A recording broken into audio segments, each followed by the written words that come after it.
ಮೇ 31ರ ಬೆಳಗ್ಗೆ 10ಕ್ಕೆ ಎಸ್ಐಟಿ ಮುಂದೆ ಹಾಜರಾಗ್ತೀನಿ. ಕೆಲವು ಶಕ್ತಿಗಳು ನನ್ನ ವಿರುದ್ಧ ಪಿತೂರಿ ನಡೆಸಿವೆ. ವಿದೇಶದಿಂದಲೇ ಪ್ರಜ್ವಲ್ ರೇವಣ್ಣ ವಿಡಿಯೋ ಬಾಂಬ್.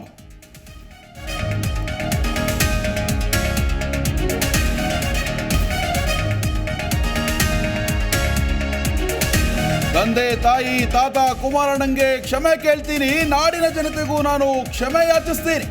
ಭಾವುಕವಾಗಿಯೇ ಮಾತನಾಡುತ್ತಾ ಪ್ರಜ್ವಲ್ ವಿಡಿಯೋ ಬ್ಲಾಸ್ಟ್.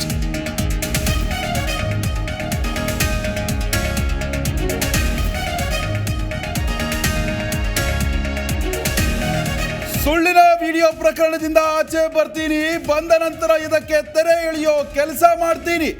ಅಶ್ಲೀಲ ವಿಡಿಯೋ ಬಗ್ಗೆ ಎಲ್ಲೂ ಮಾತನಾಡದ ಪ್ರಜ್ವಲ್.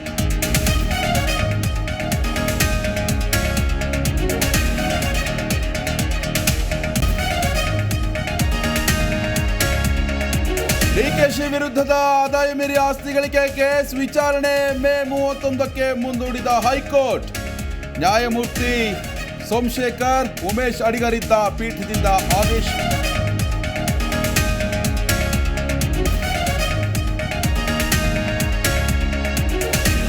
ಬಿಜೆಪಿ 10 ವರ್ಷದಲ್ಲೇ ಶ್ರೀಮಂತ ಪಕ್ಷವಾಗಿದ್ದು ಹೇಗೆ? ಶ್ರೀಮಂತ ಪಕ್ಷವಾಗೋದಕ್ಕೆ ಹಣ ಬಂದಿದ್ದು ಎಲ್ಲಿಂದ? ಹಿಮಾಚಲ ಪ್ರದೇಶದಲ್ಲಿ ಬಿಜೆಪಿ ವಿರುದ್ಧ ಪ್ರಿಯಾಂಕಾ ಗಾಂಧಿ ಕಿಡಿ.